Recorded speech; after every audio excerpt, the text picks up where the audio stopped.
হলো ইসলামের অতীত ইতিহাস খুবই গৌরবের। বর্তমানেও ইসলাম ধর্মের মাথা উঁচু করে থাকার কথা ছিল।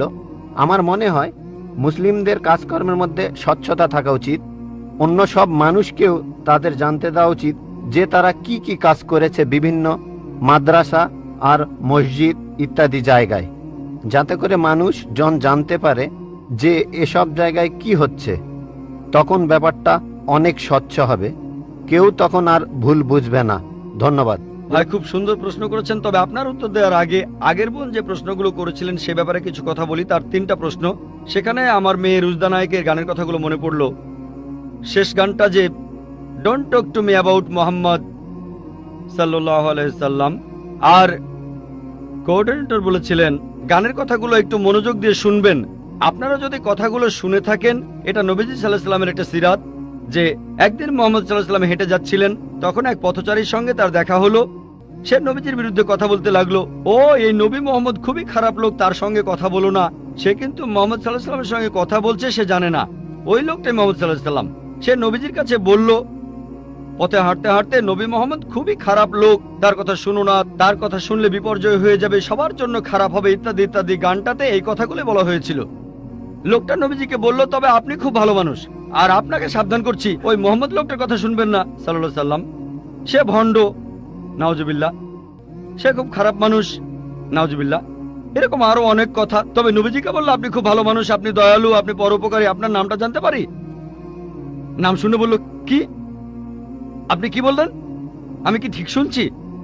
আপনার নাম মোহাম্মদ সাল্লাল্লাহু আলাইহি সাল্লাম? তখন সে বলল, আশহাদু আল্লা ইলাহা ইল্লাল্লাহ ওয়া আশহাদু আন্না মুহাম্মাদুর রাসূলুল্লাহ। যখন সেই লোকটা বুঝতে পারলো যে এই লোকটাই মোহাম্মদ সাল্লাল্লাহু আলাইহি সাল্লাম, আমি অন্য মানুষের কাছে শুনেছিলাম সে খুব খারাপ মানুষ, ইনি তো ভালো মানুষ, তখনই সে ইসলাম গ্রহণ করলো। তাই আমার প্রিয় বোন, উনি একটু আগে যখন প্রশ্নগুলো করেছিলেন, তখন আমার মেয়ের গানের কথাগুলো মনে পড়েছিল। নবীজি সাল্লাল্লাহু আলাইহি সাল্লামের সেই সিরাতটা, যেখানে এক পথচারী নবীজির কাছে এই নবীজি সম্পর্কে বদনাম করছিল, তবে তখনই সত্যিটা জানার পর সেই লোক শাহাদা উচ্চারণ করেছিল। আশা করি ইনশাল্লাহ আমাদের বোনও শাহাদা দেবেন, আর আমি দোয়া করি আল্লাহ যেন তাকে হেদায়েত দান করেন। ভাই, আপনি খুব সুন্দর প্রশ্ন করেছেন। আর বললেন যে ইসলামের অতীত ইতিহাস খুবই গৌরবের। তারপর বলছেন স্বচ্ছতা থাকার প্রয়োজন আছে, বিশেষ করে মাদ্রাসাগুলোতে। কে আপত্তি করবে? আমি একমত ভাই, আমি সম্পূর্ণ একমত। কে বলছে যে স্বচ্ছতা থাকবে না? শুধু স্বচ্ছতাই নয়, আমি চাই অমুসলিম ছাত্রছাত্রীরা মাদ্রাসায় লেখাপড়া করুক। আমি এটাও জানি ভাই, আমি জানি আপনি এখানে মিডিয়ার কথাগুলো বলছেন, যে মিডিয়া বলছে যে মাদ্রাসাগুলো হলো সন্ত্রাসবাদের আখড়া। মিডিয়া বলছে, আপনি না, মিডিয়া। মাদ্রাসা আরবি শব্দটার অর্থ যেখানে শিক্ষা দেওয়া হয়, আরেকটা বিশ্ববিদ্যালয়ের মতো। স্কুল বলতে পারেন, কলেজ বলতে পারেন, ইউনিভার্সিটিও বলতে পারেন। তবে মিডিয়া মাদ্রাসাগুলোকে এমনভাবে তুলে ধরে, যদি কোনো মাদ্রাসায় যান আপনি সন্ত্রাসী হয়ে যাবেন। মিডিয়া বলে আপনি না। একটা প্রশ্ন করি, এই পৃথিবীর ইতিহাসে যে লোকটা সবচেয়ে বেশি মানুষ হত্যা করেছে সে হিটলার। সে পড়েছিল কোন মাদ্রাসায়? কোন মাদ্রাসা? হিটলার কোন মাদ্রাসার ছাত্র? তারপর দেখবেন যে মাফিয়া পৃথিবী জুড়ে চোরাচালান আর মাদক ব্যবসা করে। যদি একটা জরিপ করেন এইসব স্মাগলারদের, সেই সব লোকদের যারা জেলে যায়, যদি জরিপ করেন তাদের কতজন মাদ্রাসায় পড়েছে?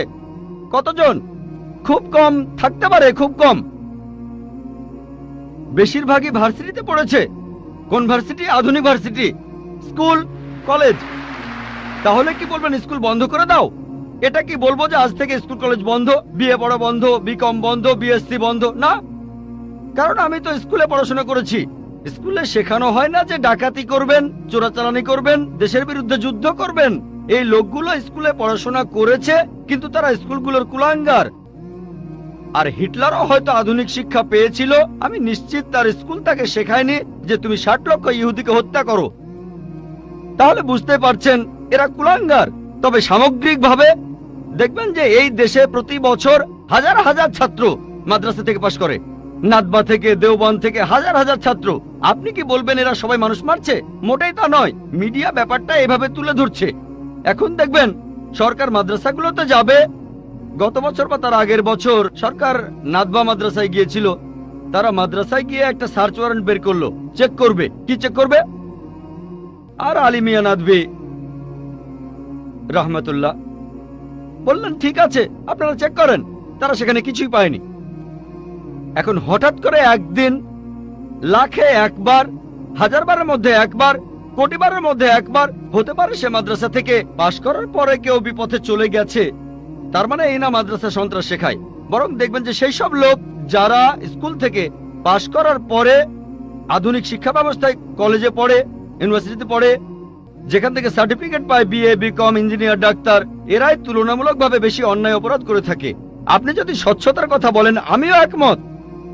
কোন মাদ্রাসায় এ কথা বলবে না যে আপনারা এখানে চেক করবেন না। আমাদের মাদ্রাসাগুলো উন্মুক্ত, আমাদের স্কুলে আমরা শেখাই মাশাআল্লাহ, বিভিন্ন ধর্মের উপর শিক্ষা দেই।